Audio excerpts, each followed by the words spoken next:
नाजरीन आदाब, मैं हूं अफशन जबीन। आप देख रहे हैं दक्षिण भारत न्यूज। सबसे पहले नजर डालते हैं हेडलाइंस पर। वजीर आला चंद्रबाबू नायडू ने रियासत भर में NTR मकानात का इफ्तिताह किया। साल 2029 तक रियासत के हर गरीब शख्स को जाती मकान देने का ऐलान।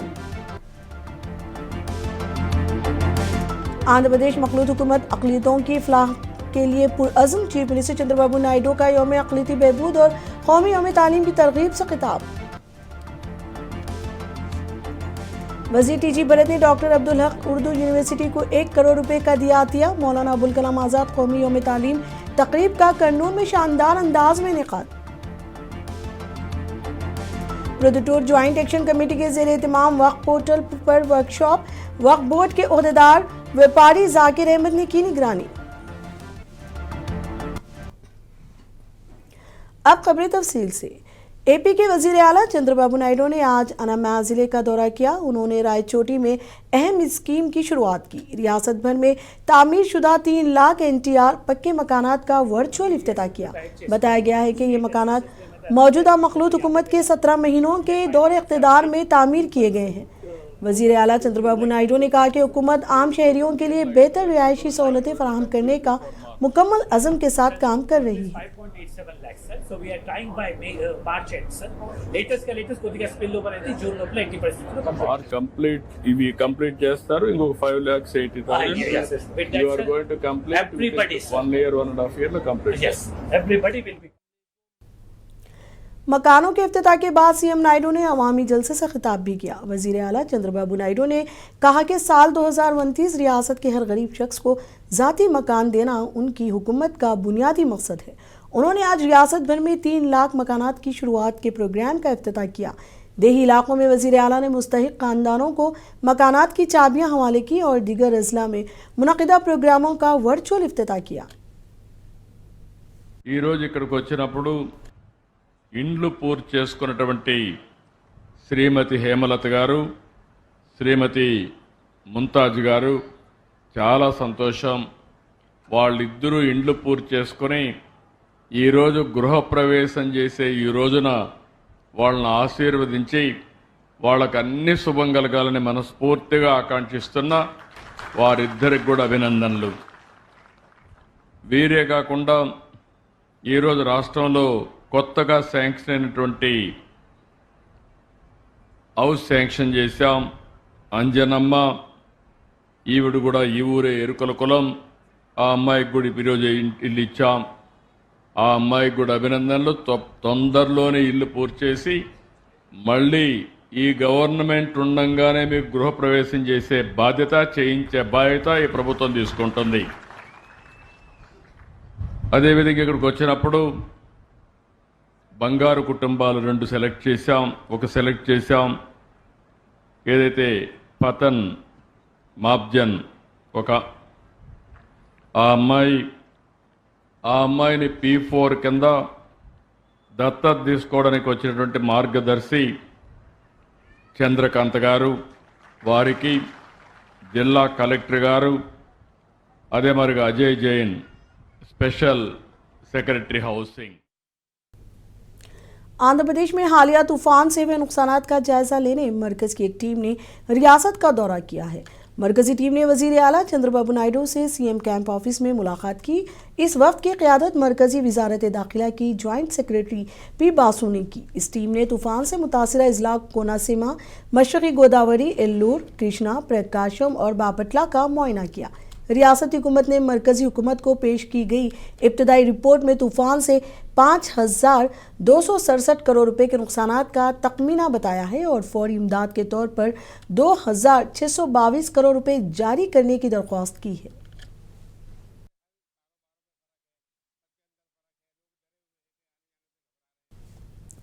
जिला करपा के प्रोदुटूर में वक्फ उम्मीद पोर्टल पर एक अहम वर्कशॉप का इनेकाद अमल में आया। ज्वाइंट एक्शन कमेटी के ज़ेर एहतमाम इस प्रोग्राम की निगरानी वक्फ बोर्ड के मेंबर व व्यापारी जाकिर अहमद ने की। वर्कशॉप में नए वक्फ कानून 2024-25 और उम्मीद पोर्टल के बारे में मालूमात फराहम की गई।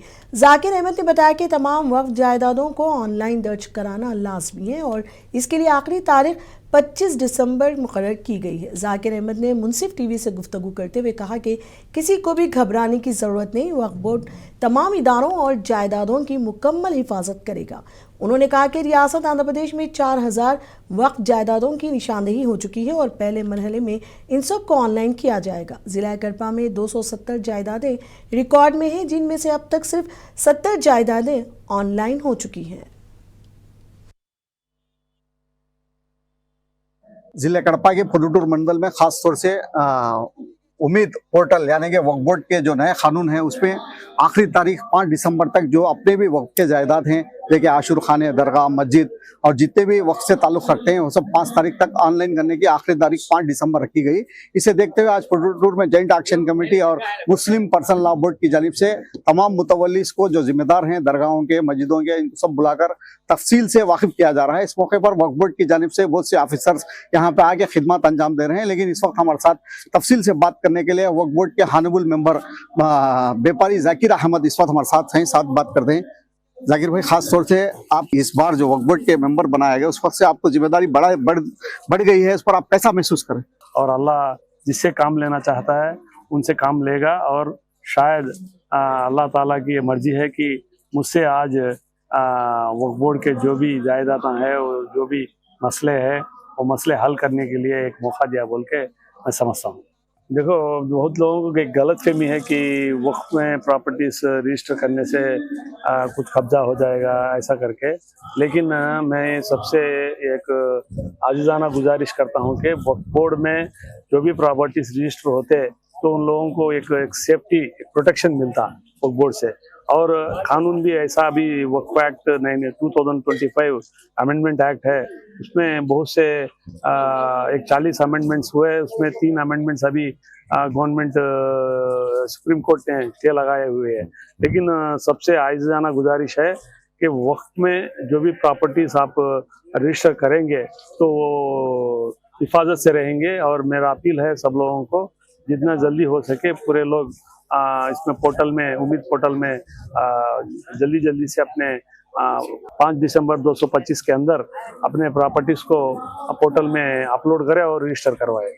All India Muslim personal law board जो तमाम हिंदुस्तानी मुसलमानों का मुत्तहिदा नुमाइंदा है, वो अपील कर रहा है कि जल्द अज जल्द हुकूमत की तरफ से बनाया गया ये उम्मीद पोर्टल है, उसमें अपने औकाफ की जायदादों को जल्द से जल्द रजिस्टर करवा लें, क्योंकि ये हिफाजत का वाहिद जरिया है। लिहाजा इस वक्त हम आंध्र प्रदेश में हर जिले के अंदर, हर जिले के मुख्तलिफ मकामात पर जाकर हम लोगों को बेदार कर रहे हैं और उनको वर्कशॉप मुनक्कद करके उनको बता रहे हैं कि जैसे रजिस्टर कराया जाए, क्योंकि ये पहले हिफाजत को हमको कर लेना चाहिए।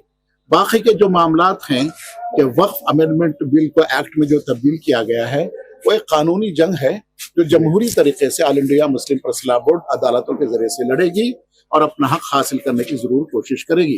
फिलहाल तमाम हिंदुस्तान के, खुसूसन आंध्र प्रदेश के अलावा रायलसीमा के तमाम अजला के करियों के लोगों से, मुसलमानों से अपील है कि वो जितना जल्द हो सके, चूंकि दिसंबर 5 बहुत करीब आ गया है, अपने अपने औकाफ की जायदादों को वो जिस शक्ल में भी है वो रजिस्टर करवा लें। हिफाजत का जरिया है। जो लोग गलत फहमी का शिकार हैं कि अगर हम वक्त में लिखवा देंगे तो हमसे कब्जा में ले लेकर हमको बाहर कर देंगे, ऐसा नहीं है, बल्कि उसकी हिफाजत का बेहतरीन जरिया है। शुक्रिया। ये थे इसाक साहब जो कि all India Muslim personal law board के मेंबर हैं और हमने आंध्र प्रदेश के वक्फ बोर्ड मेंबर से भी बात की और तफसील से उन्होंने साफ जाहिर कर दिया जो आंध्र प्रदेश का जो बाइफर्केशन, आंध्र प्रदेश जो पहले जो आज़ादी के बाद से जो गजट नोटिफिकेशन पहले बनाया गया, उसी नोटिफिकेशन के हिसाब से रियासत के आंध्र प्रदेश में तकरीबन फर्स्ट गजट में जो मौजूद है उसी हिसाब से गजट का जो रिकॉर्ड लेते हुए इनके पास दस्तावेज ना है तो भी वो गजट के रिकॉर्ड को बेस बनाते हुए ये उम्मीद पोर्टल में रजिस्टर करवाया जाएगा। और जो भी इस वहम में है कि उनके पास कोई भी दस्तावेज मौजूद नहीं है, वो किस तरह से अपने जो आशुर खाना हो, मस्जिद हो, खबरस्तान हो, दरगाह हो, जो भी इसमें दाखिल करना चाहते हैं, वो जो परेशान है उसको परेशानी कोई बात नहीं है। इस मसले का हल है। फर्स्ट गजट में ना होने के बावजूद दूसरी गजट रिपोर्ट आने के बाद उसके बाद वक्त लगेगा, लेकिन उसके भी मुकम्मल इंतजाम किए जाएंगे। और किस तरह से पोर्टल में दाखिल कराना है इस पर all India personal law board और वक्फ बोर्ड की जानिब से, जो कि खास तौर से हमारे जाकिर अहमद साहब जो कि वक्फ बोर्ड के हानबुल मेंबर है, उन्होंने हर जगह अपनी अपनी एक इजलास मुनक़द करते हुए आवाम को मुत्तहिद करते हुए, खासतौर से उलमाए कराम को और सज्जादों को और जो भी जिम्मेदार हैं कमेटीज को मुत्तहिद करते हुए, उन्हें तफसील से आगाह करते हुए हर जगह एक एक प्रोग्राम मुनक़द करते जा रहे हैं। कैमरामैन मुश्ताक के साथ सरदार मुंसिफ, टीवी प्रोदुटूर।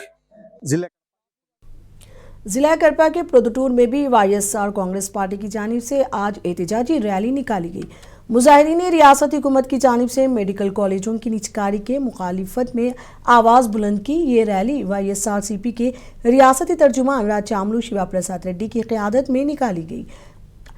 अनवर थिएटर के करीब वाक़े वाईएसआर के मुजस्समे से शुरू होकर एमआरओ ऑफिस तक पुरअमन तौर पर जारी रही। रैली एमआरओ ऑफिस तक पहुंची, जहां हुक्काम को एक अर्जीनामा पेश करते हुए मेडिकल कॉलेजों की निजकारी के फैसले को फौरी तौर पर मनसूख करने का मुतालबा किया गया।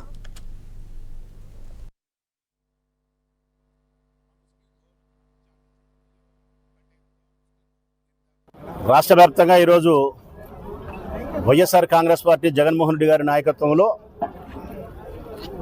మెడికల్ కాలేజీలు ప్రైవేటీకరణ చేసే దానికి వ్యతిరేకంగా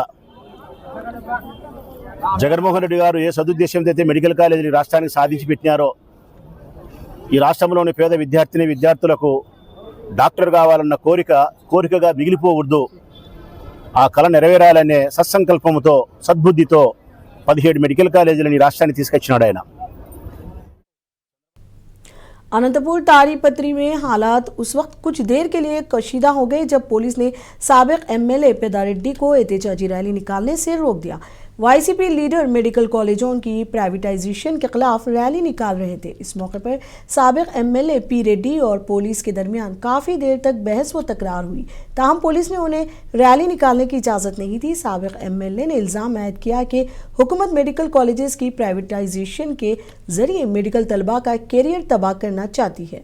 उन्होंने कहा कि हुकूमत के इस इक़दाम से गरीबों के बच्चों का डॉक्टर बनने का ख्वाब चुकनाचूर हो जाएगा। उन्होंने हुकूमत से मुतालबा किया कि वो अपना राह तर्क कर दे।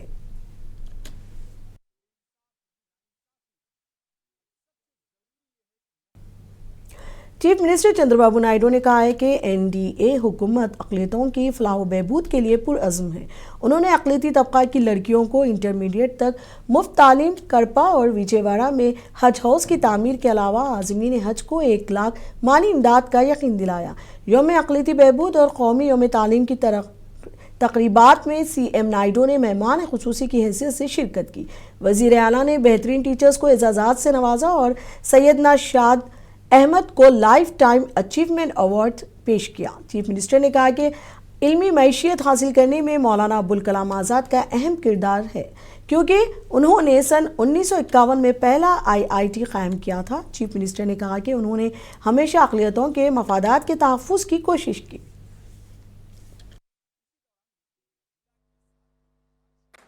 నేను ఒకటే కోరుకుంటున్నా, 1 ఫ్యామిలీ 1 ఆంటర్‌ప్రెన్యూర్। 25 ఏళ్లకు మునుపు మీకు ఒక మాట చెప్పాను, 1 ఫ్యామిలీ 1 IT ప్రొఫెషనల్ అని చెప్పి నా మాట నమ్మిన వాళ్ళు పైకి వచ్చారు. అప్పట్లో ఇప్పట్లో కొంచెం మీలో కూడా ఇంకా పిల్లల్ని బాగా చదివించడం లేదు. అందుకే ఈరోజు మళ్ళీ మీకు హామీ ఇస్తున్నా, మైనారిటీ పిల్లలందరినీ బాగా చదివించే బాధ్యత ప్రపంచంలోనే మేలైనటువంటి ఆదాయం వచ్చేట్టుగా చేసే బాధ్యత నాదని మీ అందరికీ హామీ ఇస్తున్నా. మీరు ఒకే పని చేయాలి. ఇటీవల నేను చాలా దేశాలు తిరుగుతున్నా. ఇటీవల గల్ఫ్ కంట్రీస్ కూడా పోయి వచ్చాను. దుబాయ్, అబుదాబి పంపించాను. అక్కడ బ్రహ్మాండంగా అందరినీ చదివించే బాధ్యత తీసుకుంటున్నారు. ఆ రోజు చెప్పాను నేను మీకు, మీరు ఎంత ఆస్తి మీ పిల్లలకి ఇస్తారనేది కాదు, ఎంత బాగా చదివిస్తారనేది ముఖ్యం. మీరు చదివించమని ఆ రోజు చెప్పాను. ఈరోజు చదివించిన వాళ్ళు ఓసారి చూస్తే నాకే ఆనందం. ప్రపంచంలో ఎక్కడైనా ఎక్కువ తలసరి ఆదాయం వస్తుందంటే వచ్చేవాళ్ళు తెలుగు వాళ్ళు, అంటే ఆంధ్ర రాష్ట్రం నుంచి తెలంగాణ నుంచి పుట్టిన వాళ్ళు. దానికి కారణం నేను వేసిన ఫౌండేషన్ అని చెప్పి మీకు తెలియజేస్తున్నా. కాబట్టి మనం ఇన్ని పనులు చేసుకొని మనం చెప్పుకోవాలా, ఫలానా ఆయన వచ్చిన తర్వాత మనకి పట్టుబడులు జరిగాయి. షాదీఖానాలు ఎన్ని షాదీఖానాలు, ఒక షాదీఖానాలు ఇచ్చినాడు ఆయన? ఒక పనైనా చేశాడా? దరిద్రుడు అది కూడా హైదరాబాద్ సొంత జిల్లాలో హజ్ హౌస్ కంప్లీట్ చేయలే ఆయన ముఖ్యమంత్రి 25 కోట్లు మహానుభావుడు చంద్రబాబు నాయుడు గారు ఇస్తే దాన్ని ఇన్కంప్లీట్ చేశాడు. ఎవరి జిల్లా అది? ఎవరి జిల్లా? కడప జిల్లా. ఎవడు ముఖ్యమంత్రి కడపకు? మీరు ప్రశాంతంగా ఇంటున్నారు చెప్పాలా? దానికి ఒక పైసాన్ని ఇచ్చినాడేమే. దాదాపుగా 18లో 19లో మేము దాదాపుగా 150 కోట్లు ఇస్తే మసీదులు కానీ షాదీఖానాలు కానీ ఈద్గాలు కానీ ఖబర్స్థానాలు కానీ ఇస్తే మొత్తం జీవులని క్యాన్సిల్ చేశాడు.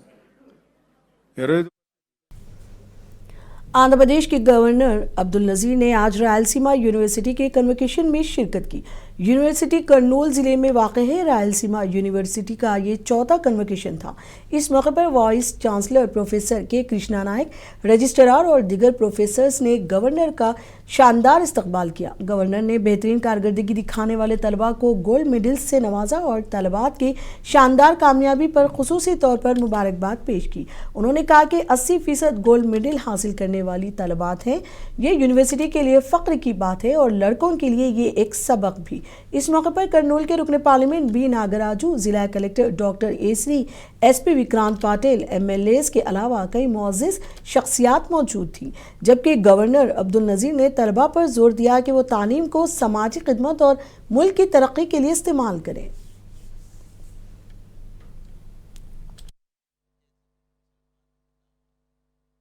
Education is important because it empowers individuals with knowledge and skills, leading to better career opportunities, higher earning potential, and increased self-confidence. It also drives societal progress by fostering economic growth, promoting critical thinking and problem solving, and creating a more informed and responsible citizenry. Education is the foundation for personal development and contributes to a healthier, more equitable and more secure future for individuals and the society as a whole. Higher education acts as a gateway to numerous opportunities. In a country like India, where socio-economic disparities are prevalent, higher education can be a great leveler.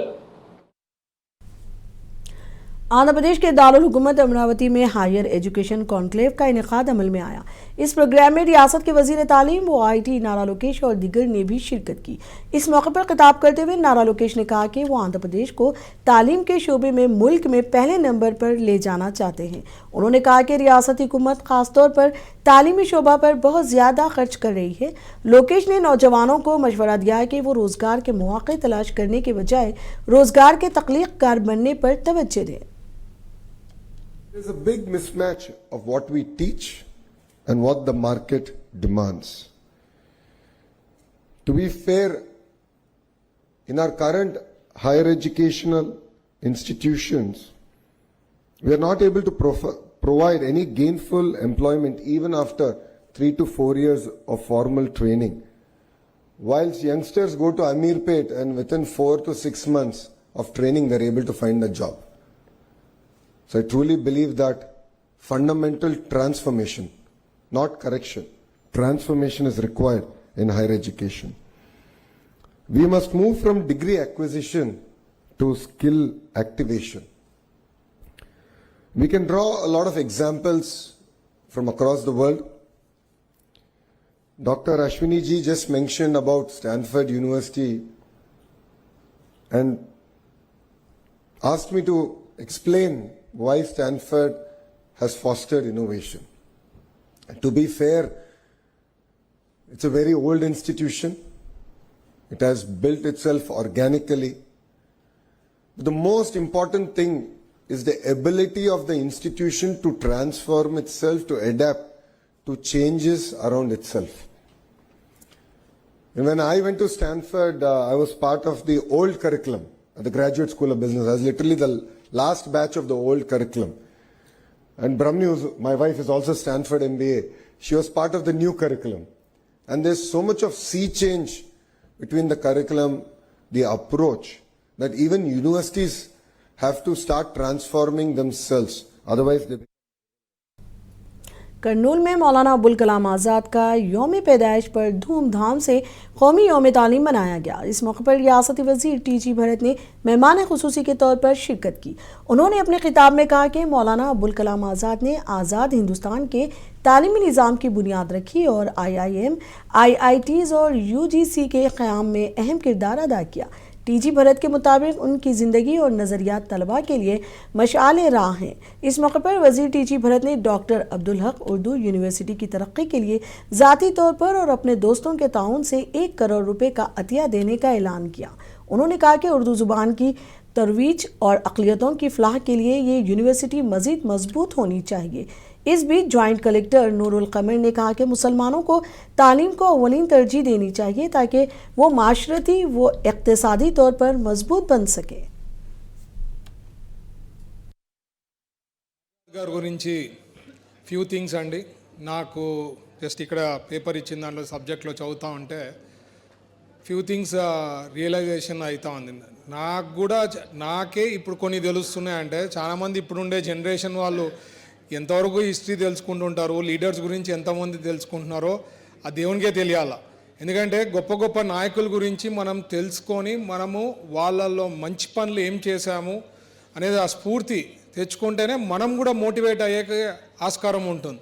లేకపోతే మనం చేసేదే great, మనం ఏమనుకుంటే అదే great అనుకుంటా పోతాం, circle గీసుకొని అక్కడే ఉండింటాం. అందులో ఇప్పుడు ఉండే మోడర్న్ వరల్డ్లో అందరికీ ఆ సెల్ ఫోన్స్, పిల్లలకైతే విపరీతంగా గేమ్స్ వచ్చేసినాయి, స్మార్ట్ ఫోన్స్లో విపరీతంగా ఆడుతుంటారు. టైం దొరికితే చాలు స్మార్ట్ ఫోన్స్ తీసుకుంటారు, లేకపోతే టీవీ కనెక్ట్ చేసుకొని చేస్తుంటారు. AP के नंदियाल में मौलाना अबुल कलाम आज़ाद का यौम पैदाइश मनाया गया। इस मौके पर हिंदुस्तान के पहले वज़ीर तालीम और भारत रत्न मौलाना अबुल कलाम आज़ाद की 137वीं यौम पैदाइश पर यौम अक़लियती बहबूद और कौमी यौम तालीम 2025 मनाया गया।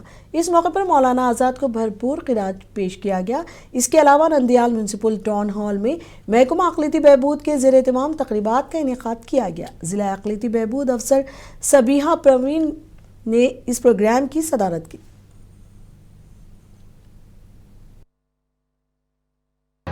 డిస్ట్రిక్ట్ కలెక్టర్ గారి ఆధ్వర్యంలో, మన జేసీ గారి ఆధ్వర్యంలో, మన మైనార్టీ మినిస్టర్ ఫారూక్ సార్, ఇంకా మన ప్రియతమ సీఎం గారి और ఎడ్యుకేషనల్ మినిస్టర్ మన నారా లోకేష్ బాబు గారి ఇన్స్ట్రక్షన్స్ ప్రకారం ఈ మనకు ఇక్కడ మైనార్టీ వెల్ఫేర్ డే చాలా ఘనంగా జరుపుకోవడం జరిగింది. మైనార్టీ వెల్ఫేర్ డే అంటే మౌలానా అబుల్ కలాం ఆజాద్ గారి 138వ జయంతి రోజు ఈరోజు బాగా ఘనంగా జరుపుకోవడం జరిగింది.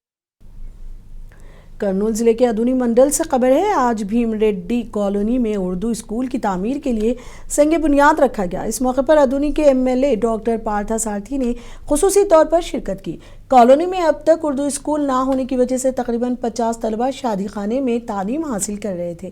मुकामी अवाम ने इस मसले को MLA की तवज्जो में लाया, जिस पर डॉक्टर पार्था सारथी ने फौरी इक़दाम करते हुए म्यूनसिपल हुक्काम से मशावरत की। MLA की हिदायत पर म्यूनसिपैलिटी ने मुनासिब जगह मुहैया की और तकरीबन 13 लाख रुपए के अखराजात से स्कूल की तामीर के लिए आज भूमि पूजा अंजाम दी गई। इस मौके पर मुकामी अवाम ने आंध्र प्रदेश हुकूमत, वज़ीर तालीम नारा लोकेश और MLA डॉक्टर पार्था सारथी का शुक्रिया अदा किया।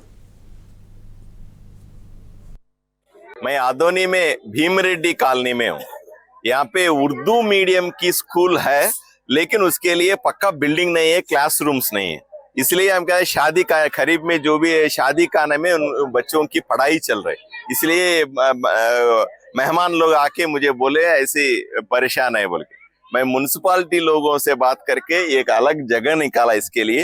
अभी 13 लाख रुपए का उसका तो सेंट्रल गवर्नमेंट की फंड है, ये सर्व शिक्षा अभियान से वो मंगा है। अभी नए बिल्डिंग बनाने की शंकुस्थापना कर रहे, भूमि पूजा कर रहे। तो 1 साल के अंदर हम यहाँ पे अच्छे स्कूल बना देंगे और कुछ पैसे लाएंगे। YSR कांग्रेस पार्टी के सीनियर लीडर और रियासती कोऑर्डिनेटर सी रामकृष्ण रेड्डी ने तिरुमाला लड्डू मामला पर अपना रद्द अमल जाहिर किया। किशन रेड्डी ने इल्जाम आयद किया कि चीफ मिनिस्टर चंद्रबाबू नायडू और पुलिस इस मामले में दोबारा खेल रहे हैं। उन्होंने इल्जाम आयद किया कि वो तिरुमाला लड्डू मामले में YSRCP पर बेबुनियाद इल्जाम आयद करते हुए इसे बदनाम करने की कोशिश कर रहे हैं। The government is there and TTD board is there. That doesn't need too much of investigation. That too, with regard to, like in Prasadam, if there is any whatever wrong was done, I mean catching hold of somebody, whoever does that may not be a big problem. But Karnataka Pradesh Congress committee की जानिब से हुबली के नौजवान Congress leader Tanveer Malik को जिला धारवाड़ देही पर 4 committee का चीफ कोऑर्डिनेटर मुकर्रर किया गया। इस मौके पर सलीम अहमद, चीफ विप कर्नाटक हुकूमत, चंद्रशेखर चौडल, KPC रुकन SD Makandar, KPCC general secretary Anil Patil और दीगर कांग्रेस कायदीन ने तनवीर मलिक को मुबारकबाद पेश की।